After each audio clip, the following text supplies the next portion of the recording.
Milí priatelia, sledovatelia, či už na Facebooku, na LinkedIne, alebo na YouTube kanále Jaroslav Marčák, kreatívny finančník. Kto ma nepozná, predstavím sa, volám sa Jaroslav Marčák, pôsobím v oblasti financií vyše 7 rokov a pomáham mojim klientom. Aktuálne spravujem niečo vyše 650 000 eur im a z roka na rok moji klienti budujú kapitál. A darí sa nám napredovať a tomu som rád. V tomto videu by som sa rád povenoval zaujímavej oblasti a to je, ako sa zlepšiť celkovo ako človek, ako napredovať aj finančne, ale nielen z investičného hľadiska, ale aj napríklad ako zarobiť vyššiu mzdu, ako dosiahnuť proste väčší plat a môcť si aj viac investovať v živote a mať sa lepšie a mať taký komfortnejší život, že vďaka tým financiám si zabezpečí to finančné zdravie a komfort. Čiže v prvom rade, ak pracujete na trvalý pracovný pomer, tak určite odporúčam sa posúvať s platom nahor. Čo to znamená, alebo ako to riešiť? V prvom rade, ak pracujete napríklad v nejakom korporáte, tak odporúčam určite jednu vec. V korporátoch vám núkajú určité školenia, že môžete absolvovať taký projekt, do takého projektu sa zapojiť, do toho a sú rôzne veci, do ktorých môžete ísť. Ak chcete ísť platom nahor, určite choďte do toho. Ak vám ponúknú napríklad, lebo viem, že v minulom korporáte ešte dávno, kedy som pred viacerými rokmi pôsobil, tak tam to bolo tak nastavené, že ste mohli využiť napríklad 500-eurový balík na angličtinu, nemčinu a ostatné jazyky. Určite to využite, určite to zoberte, aby to neprepadlo, aby ste sa zase posúvali v živote ďalej. Ďalšia vec, ako náhle na sebe pracujete v práci, tak sa opýtajte svojho manažéra, svojho riaditeľa, normálne slušne, príďte za ním a povedzte, že napríklad, že robím pre firmu to a to a to.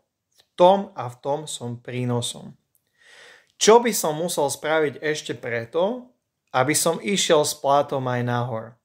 Chcel by som platovo napredovať a to z jednoduchého dôvodu pre rodinu. V podstate chcem zabezpečiť lepší štandard a chcem mať napríklad, aby sa mi aj rátali odvody do dôchodku, lebo z hrubej mzdy sa vypočítavajú tam odvody a tak ďalej. Čiže určite mu povedzte, akú máte predstavu a či sa na danej pozícii alebo celkovo vo firme môžete posúvať. Určite si to s ním vykomunikujte, ale normálne slušne s tým, že máte párne argumenty, to znamená, na čom pracujete, v čom ste sa zlepšili a v čom viete byť prínosom, a prípadne sa ho opýtajte kľudne, že čo by som musel spraviť pre to a to a to. A ak majú vo firme tú možnosť, tak on vám povie, no dobre, ešte toto sa naučíte, alebo s tým a s tým popracujete a tak. Čiže určite sa ho spýtajte, ako viete napredovať. Ako náhle by ste nevedeli v práci napredovať, tak buď si zvoľte do budúcna inú prácu, alebo sa venujte ešte popri práci niečomu, čo by vás buď bavilo, alebo minimálne by vám dávalo zmysel, kde viete v podstate aj za pár hodín nadobudnúť zaujímavý doplnok svojim financiám, čiže druhý príjem. Zaujímavá oblasť je napríklad IT, len IT trvá asi dlhšie sa naučiť, programovať a tak ďalej.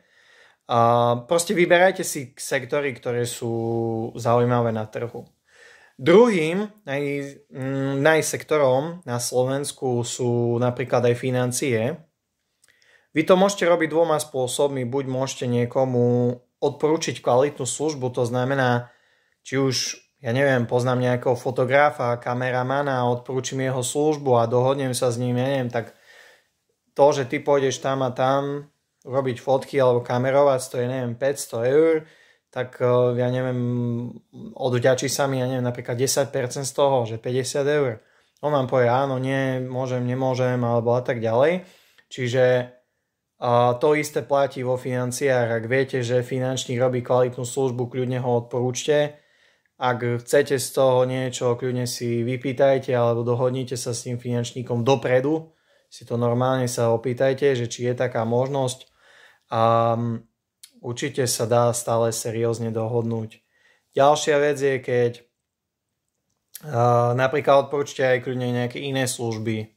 Ja neviem, kvalitné kaderníctvo alebo kvalitné proste celkovo služby na Slovensku, čo je, neviem, taká leštenie aut, umývanie aut alebo nanesenie keramického laku alebo a tak ďalej. To je v podstate už na vás.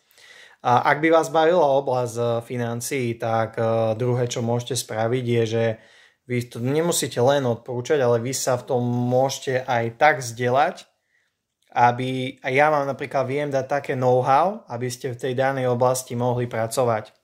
Ako náhle pracujete v banke, v poisťovni, ako náhle by ste robili ten istý výkon, ale na živnosť, alebo na... A mali by ste ešte pri sebe človeka, ktorý sa tomu venuje, tak viete na tom znova zarobiť viac.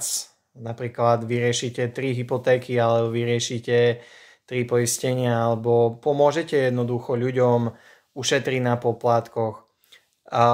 Berte samozrejme také služby, čo dávajú ľuďom osoch. Ja napríklad, keď robím službu, pri investovaní napríklad, tak musím človeku buď ušetriť na poplatkoch, alebo zabezpečiť kvalitnejší výnos. Proste tá služba musí dávať zmysel. Tretí pilier napríklad dáva zmysel. Hej, pomôžete človeku, on si dá 15 eur, zamestnávateľ mu prispieje napríklad 50 do tretieho piliera a tak ďalej a tak ďalej. Jednoducho hľadajte také možnosti, kde tým ľuďom viete aj reálne, morálne pomôcť a hlavne aj vy sa zdokonaľujte. Ak chcete rásť v živote, tak napríklad je potrebné vedieť, ako sa môžete dostať z konzultanta na senior konzultanta, napríklad aj v tej firme, ak robíte aj na TPPčko. Ako sa môžete